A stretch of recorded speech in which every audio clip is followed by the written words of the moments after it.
Hagajing Khanra Kabakongsan ke Assam Special Task Force STF kalakem ya arngut kibriu ki badan kti hagaban penmi bat penpriang ya ki pisah thok na kabale kat kum gajing tip ketika kenhon kebala ilam du inspektor kapil phatak kala pelong ya gajing budin hakaba kelayo ban kem ya arngut na Assam ringkat bat kepisah thok gajing Khanra kala asdang nado baki STF kila persyang ban khanglat ya kiti girunar kiblayo ban phet krat Hakabe ke kali istad kemudian je number AS not R F pra iwe not.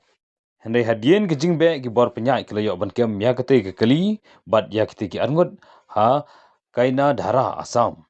Ya kini beriu bela tip kerteng ke Mahash Walang ar posnem kerta na khandai mer bari dua ribai district baru bari khon jong bikas temang. La sanalang yu do perlok jong Sahir Ali u khon jong Sanaudin Ali na Assam. Kipulit kilayok ban kurup ya kepisah thok kebala kot syaka lailak nyopo hajar tingka ha kenot basan spa bat kawe ke mobile phone. Hadin kejing tokit ke baningkong kita gerunal kila ilam ya kipulit syaka kawe ke yingwai kemudian ha kendai mer bari dua ribai distrik kabahap apok kejing pej jangka Khanapara police station.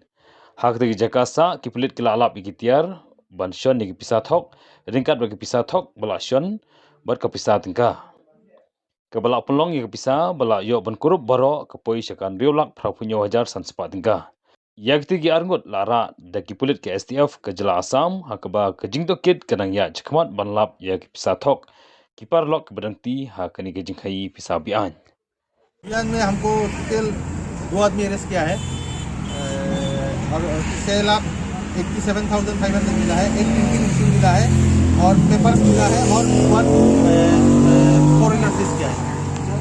और इसमें नॉर्मल में रेंटेड भाड़ा में रहता था। हमने इसको पकड़ा है APSC के सामने। इसके बाद उसका लीड लेके आई, इसका घर रेंटेड हाउस सर्च किया जो नॉर्मल मेघालय साइड में रहता है। उसका सर्च करने के बाद ये बाकी का सामान साहिल अली।